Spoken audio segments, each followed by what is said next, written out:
Welcome to Babel, Translating the Middle East, a podcast from the Middle East program at CSIS. Here on Babel, we take you beyond the headlines to take a closer look at what's happening in the Middle East and why it matters.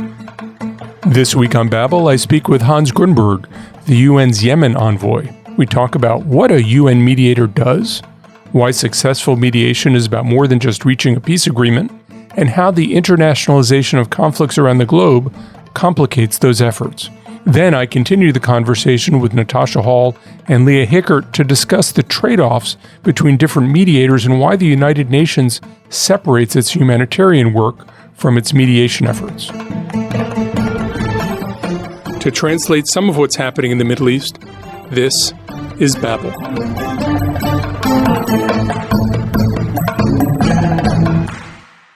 Hans Grundberg is currently the UN Special Envoy of the Secretary General for Yemen, a position he's served in since 2021. Hans, welcome to Babel. Thank you very much. Real pleasure to be with you. So you are basically a mediator sent by the UN to mediate this long-running conflict in Yemen. What's a mediator do? Usually, when you think about mediation in the most simplified version, you have two parties that are often at war with one another. And mediation is a process whereby a third party assists with their consent, prevent, manage, or resolve the conflict by helping them to develop a mutually acceptable agreement.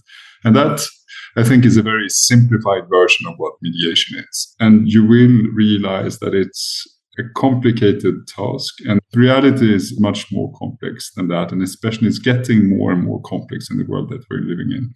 So often you're not seeing two parties, you have a multiple set of parties, and parties are often fragmented, and even more so you will see the involvement of the region and some international parties as well. And basically it's not only mediating between two parties, it's about engaging in serious and as concrete discussions as possible with not only the parties, but a number of different interlocutors in order to move the needle or move the process in one coherent and long-term fashion. Then there's another concept that you mediate between parties with their consent. And consent is a complicated term as well. And consent is essentially about trust.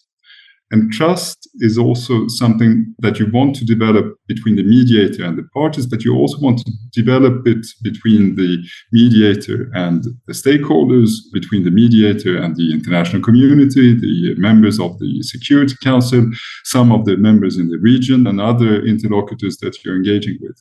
And that trust is long-term, and it's a complicated thing because it requires a long-term investment. It's a very exhaustive thing to develop, and you can lose it very quickly. Why is the Yemen problem a problem the UN should be mediating? What are the characteristics that make the UN the proper mediator as opposed to people just fighting out a war? Well, there's nothing that says that the UN has a monopoly on mediation.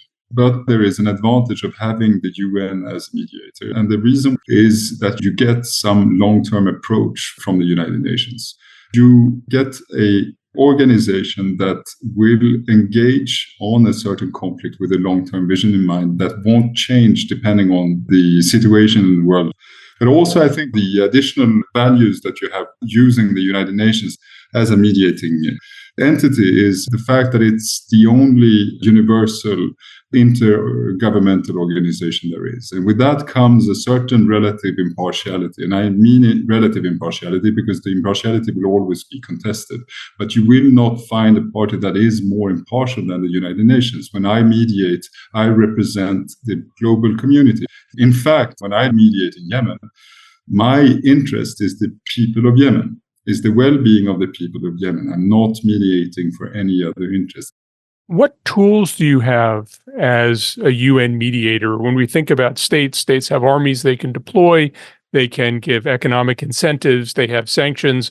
States are used to trying to influence other states, other groups. You're from the UN, which, as you said, you have trust. There's the good offices, but what tools do you have to both reward and punish people who might be a little reluctant to get to the agreement they need to get to? You enter into something important here, and the United Nations is not a power broker. I do not have the tools of forcing parties to agree by using means of force. That is something that I, as a UN mediator, cannot do. That means that the tools that I have at my disposal is, again, it is the concept of impartiality that allows me to get access to parties that several other representatives of the international community might not or cannot or will not want to engage with. Then again, if I do my work correctly and if I do find agreement with the members of the Security Council on the way forward, I can use that unity within the Security Council and within the bodies that the United Nations have at its disposal to help accompany and put pressure on the implementation of a possible peace agreement. And that is exactly what we're trying to do. Obviously, at this particular given moment, when the number of conflicts are multiplying and the divisions on the global level are getting deeper, the ability to reach unity within the Council is becoming more complex. And that is also a large part of the work that the mediator does, making sure that the tools that you have at your disposal are as efficient as possible.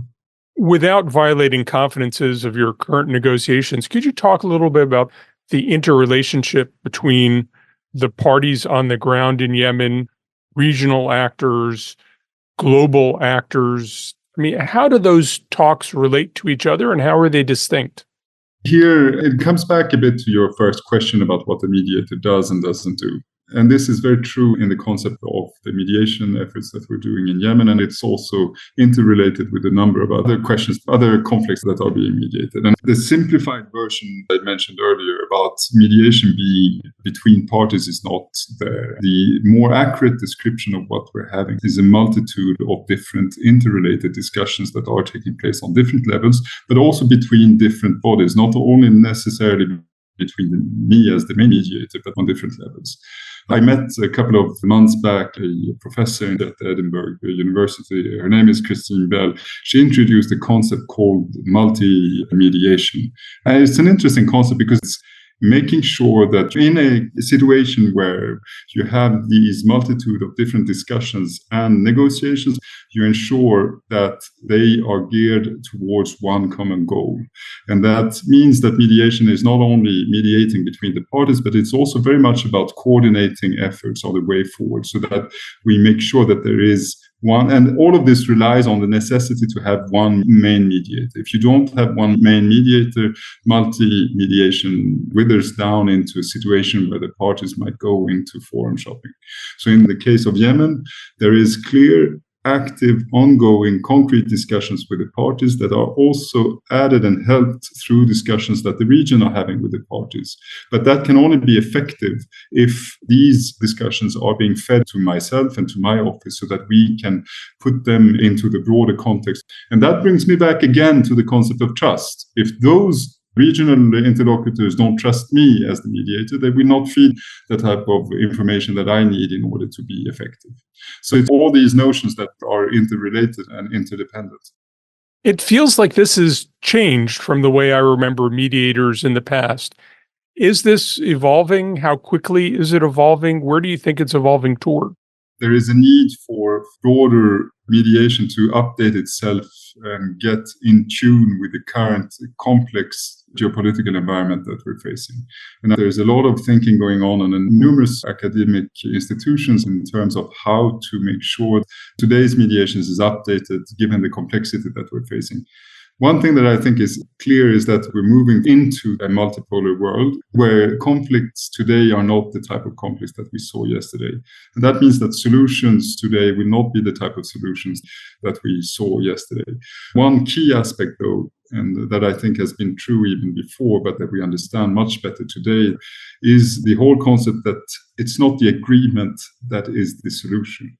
Often you talk about we want a comprehensive agreement in order to solve the conflict in Yemen, for example. You won't have a comprehensive agreement that will solve the conflict once and for all.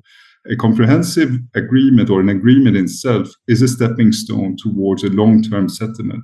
But it's the implementation of that agreement and possibly new agreements following the implementation of that agreement that is the solution. So the solution is a long-drawn period of time. It's not one signature on a paper. And I think that this is critical if you want to also value success when it comes to mediation. Could you talk about how you see conflict changing and continuing to change? What we're seeing today is a situation where conflicts are being more internationalized and where the regions are drawn into conflicts that previously might have been very local or national. You often talk about proxy wars, and that is, from my point of view, an oversimplification of what we're seeing. It's not about proxy wars. It's about the national conflicts that are gradually expanded into the region and then draws the attention of the global international community. And that then plays into a broader set of conflict lines that you have on the global stage.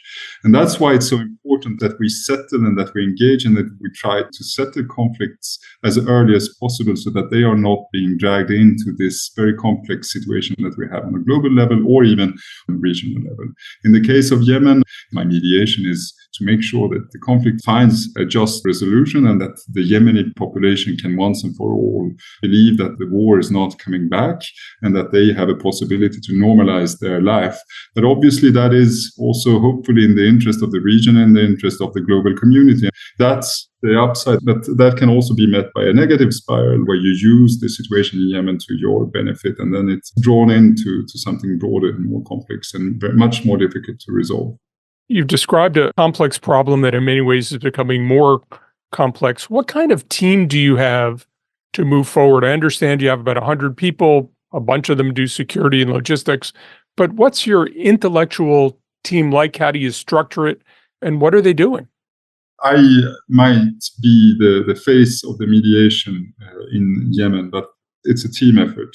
In my office, I have around 20 to 25 people working on substance, and they are divided into different sections. One is a section that deals with following and engaging with the Yemenis on a political level. One team is engaging on the economic dimension of the conflict. One team is engaging on the military and the security aspect of the conflict. And then I have a senior gender advisor to follow and make sure that we address the notion of inclusivity in the resolution of the conflict. So as you realize, this team is there and in place to ensure that we have the capacity to assist the Yemenis in the difficult negotiations that will follow a possible agreement. And that is what I have on a daily basis. Then obviously you have additional support into the United Nations headquarters in New York, which has its mediation support unit. And you have also the Department for Political Affairs in New York that we are in close touch, which also contributes to the work that we do. But all of this is there in order to generate clear ideas on how this mediation process needs to continue. So just one example is on how I began my mediation efforts a couple of years back. One of the first things that I did was to gather the substantive team that I enumerated, and we had a 2-day session, and we talked about how to establish a long-term vision on what to achieve that can be acceptable by all sides and also the international community. And the difficulty of getting to that formulation was about finding something that is equally realistic, but also something that the parties are not shied away by. Because you can formulate something that is utterly unrealistic and that everyone can agree upon, but you can also formulate something that is slightly more realistic, but then the more realistic it becomes, the more difficult it might be to find the buy-in. And that gives you the long-term direction of the work that you want to do. And then comes the day-to-day basis when you start engaging on the hard work in trying to steer all your efforts, but also the other stakeholders' efforts towards that goal. It's notable to me that you didn't talk about the humanitarian aspect, which is a large part of the discussion in Washington and around the world about the conflict in Yemen. As I don't need to tell you, many Yemenis are food insecure. There are challenges of disease, and there are concerns that some of the combatants are trying to manipulate humanitarian assistance to advance their war aims. What's the connection between the political work you're doing, the military work you're doing, and the humanitarian concerns that have seized a lot of people in the UN system and around the world? Obviously, I think one needs to be careful in order to allow humanitarian actors to be able to deliver their humanitarian support as much as possible to mix politics with the humanitarian action. And that I think is necessary. And that's been clear in Yemen as well, where despite challenges, as you highlighted, the United Nations and other humanitarian actors have been reasonably good in delivering humanitarian support to the Yemeni population. But obviously the needs are enormous, and they are unfortunately still vast. And that is something that I would have wanted to see a change a long time ago. And I would have wanted to see Yemen transition from a constant need of humanitarian support towards a more development-oriented need where you can allow donors to engage on a more long-term development and reconstruction support to Yemen. But for that to happen, and this is where the intersection comes in, if you want a country to transition, there is an absolute need for a settlement of the conflict. And that settlement needs to be structured, and it needs to also get the broader support of the international community if you want the international community to be helpful in that transition. Otherwise, you might reach what we have right now, which is an informal truce, but you might not get that much further in the efforts that you're doing. And that's why it's so important that we do move forward on getting an agreement in place, because that will also hopefully facilitate not only the delivery of humanitarian support, but also the transition from humanitarian to a more development-oriented support that Yemen would be in need of. You've been in this position for about 3 years. What are some of the new approaches you're taking because of what you've learned on the job? I think that when you look at what characteristics that mediator should have, you often talk as quite straightforward answers, such as the concept of impartiality, of communication skills, and problem-solving abilities. And that goes without saying, and that is pretty straightforward. But following these 3 years, there are, I would say, other, in my view, even more important qualities that I am not at all saying that I represent, that I at every day try to aspire towards. One is empathy. The concept of empathy is critical. If you can't show a certain amount of empathy or show the parties that you actually do feel with the country or with the issue that you are dealing with, you will not get the amount of trust needed to be able to deliver solutions to the parties to resolve their conflict. And that's why you cannot allow yourself to allow that empathy to wane off. You constantly need to remind yourself and to feel about the issues that you're working on. And the other quality that is critical as well is integrity. You need to show that you are someone you can rely on and that you're not representing any other interest than the interest of the population at stake. That level of integrity is complicated in a world where the worldviews are on collision. And this is a simplification, obviously, where the liberal world order is met with a competing world order. And there, I think that the concept of integrity becomes even more important. And finally, is the concept of courage. You need to be able to present ideas, solutions to the parties that you are aware will not always be met with their liking. You need to be courageous enough to tell large countries, sometimes world powers, things that they don't want to hear. And if you're not courageous enough to do that, you won't get the results that you want. And again, I'm not saying that I am representing all these traits, but I'm saying that I try to aspire towards them. And your preparation was you studied economics, you were in business before you became a diplomat.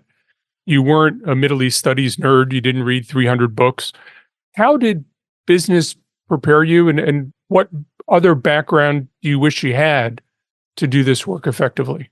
If you look at my career until now, it's been a combination of the private sector, and the work in diplomacy is focused on the Middle East. So obviously there's a basic understanding, and I won't say full, but there's a basic understanding of the situation in the Middle East that follows from years of having worked and lived inside the Middle East. When it comes to the notion of mediation and negotiation, I think the stunt in the private sector in the beginning of my career was a very good school, because it is a hard school where you enter into negotiations that are often tough, but also direct, and where you learn how to approach things. But then coming into the experience that I had from the European Union has also been a fantastic experience in terms of that within the European Union, you have a constant negotiation and constant mediation among member states to reach compromises and the way forward. I've been part of the diplomatic corps, where your role is to make sure that 27 member states are in agreement on a way forward, and you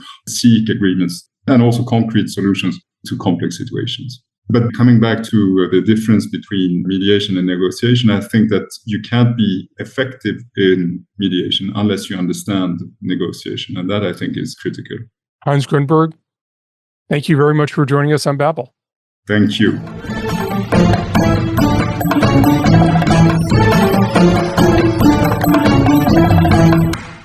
Hans mentioned that the internationalization of conflicts has made mediation more complicated. Where have we seen that happen in the Middle East? Well, the most obvious is the Arab-Israeli conflict, the Palestinian-Israeli conflict that started off as a regional conflict and has continued. You certainly have had issues with the Iranians reaching into a number of places in conflict, and we see that in Yemen, we see it in Iraq, we see it elsewhere. Libya is another place where the UN has been trying to mediate, and you have any number of international actors who are involved in Libya. So it feels that he's right, that as we look at the more modern conflicts, a number of them seem to have very strong international components, but it also feels like the Middle East started off having a number of these. And of course, another example is the Lebanese Civil War, which brought in any number of international actors and was a place where Arab states were fighting a Cold War on Lebanese soil. It's kind of sad, actually, because you could argue that the internationalization of these conflicts could be beneficial in a less polarized world. More attention could mean more aid, a greater desire to resolve them, as we saw during the Madrid peace process. But unfortunately, I think today we have a lot of international actors with very different goals. And those goals are not always a peaceful and just end to the conflict. I think aid and negotiated ceasefires tend to somewhat bend to the will of certain warring parties. And these days, it tends to be the warring parties with the most committed international benefactors. And I think we should all be worried about this, not just UN mediators like Hans, but humanitarian agencies and others, because these people that are trying to do good things will increasingly be used as tools in that kind of game. Let's talk more about these different actors. What are the trade-offs when a conflict is mediated by the United Nations rather than a specific group of states or even a single powerful state? As Hans mentioned, with the UN mediator, you have someone who is supposed to be impartial and has the interests of the people in mind. It's incredibly challenging, though, for a UN mediator to do anything if they aren't empowered by the stakeholders in the conflict. Syria is a prime example of this. You have a multitude of major international and regional powers involved, including the US, European countries, Russia, Iran, Turkey, and they all seem somewhat uncommitted to the UN Security Council resolution to drive the country towards a just and acceptable political transition. They're either actively sabotaging it or they're not doing anything to get the warring parties to the table. And so the UN mediator, in this case, Geir Peterson, we've gone through a few, though, in Syria, are really only as effective as these warring parties or these stakeholders allow him or her to be. Because if he can't put certain carrots and sticks on the table, like sanctions, because the warring parties won't address them, then there's really little he can do to change anyone's calculus. That's why you have scholars like Steve Heidemann calling the UN peace process for Syria zombified, because you have actors on both sides conducting their own dialogues outside of UN mediation efforts, like the Astana process, shepherded by Russia. It does seem to me that this issue of being able to supply carrots and sticks, which states by their nature have, really distinguishes it. I think what might be going on in Yemen is because the Saudis have traditionally put a lot of resources into Yemen. If he can align with the Saudis, that can give him the resources of a state without the necessary direct involvement of a state in the mediation. But it requires him, as he said, to maintain the trust and confidence of the Houthis and the Saudis and other parties. How you do that over time is extraordinarily difficult. Most conflicts require state buy-in, and the UN doesn't start off as a state. It needs to elicit the buy-in of others rather than supply the carrots or sticks. And that means you have to convince somebody who's not directing the negotiation that the negotiation is going to serve their interests and they should support it. It gives you some advantages, but it's hard because the easiest thing is to have a president of the United States say, well, we're not going to miss $500 million, which for an organization like the UN is hard to come up with, but for the U.S. government is not so difficult. What I fear now is that you have at least 3 strong world powers with a bigger stake in these conflicts, and often that stake is to stick it to the other world power. And you have rising middle powers like Iran and Turkey that are essentially doing the same. And that's making it far harder for an actor like a UN mediator to be really effective. Something else that struck me was when Hans mentioned that his team engages with the political, economic, and military dimensions of the Yemeni conflict, but not the humanitarian dimension. Why might the United Nations want to keep its humanitarian efforts separate from its mediation efforts? So I found that interesting, but not very surprising. I think that that is a mistake, but it's a common one. These conflicts are lasting years, if not decades, and they rarely end just by diplomatic means. That means that the drivers of the conflict remain, even if you get warlords to put down their weapons. And then the country is still fragile, and that's why we're seeing such high recidivism in conflict. I mean, how long have we been talking about Israel, Palestine, Sudan, DRC, Chad, Myanmar? And in the meantime, these humanitarian aid actors remain, and they're desperately trying to make the best of a terrible situation, which tends to get more terrible as donor fatigue sets in. The issue remains that humanitarian aid can't really solve the conflict, but it tends to be one of the last avenues that we actually engage with these conflicts. And if it is the only way that we are actually engaging with these conflicts, it needs to be used over the years in a way where it's not exacerbating the drivers of conflict. You did that report on rescue aid in Syria, and you talked about the way that the Syrian government instrumentalizes international assistance to drive its own side in the conflict. To me, it was a little bit surprising that there wasn't engagement in part because of the ways in which combatants sometimes do try to use humanitarian assistance to drive its side of the conflict. And unless mediators are attuned to the way that's happening, you can inadvertently be contributing to that rather than diminishing it. It would seem to me that negotiating for better terms for aid programming early on and consistently would probably yield better outcomes and at least ensure that those ongoing conflict dynamics don't shift so dramatically that peace becomes impossible. Because really what we always end up seeing is these grand bargains sometimes at the end of conflicts, like the Lebanese Civil War. But the conflict dynamics are in such a state that the aid that goes in tends to reward those same warring parties. Thank you for joining me, Jon and Natasha. Thank you, Leah. Thanks, Leah. Thanks for listening to Babel. If you enjoyed this episode, please subscribe to the podcast on iTunes or Spotify or wherever you listen to podcasts. You can find more analysis on this topic linked in the show notes on the CSIS website, and you can find us on Twitter at CSIS Mideast.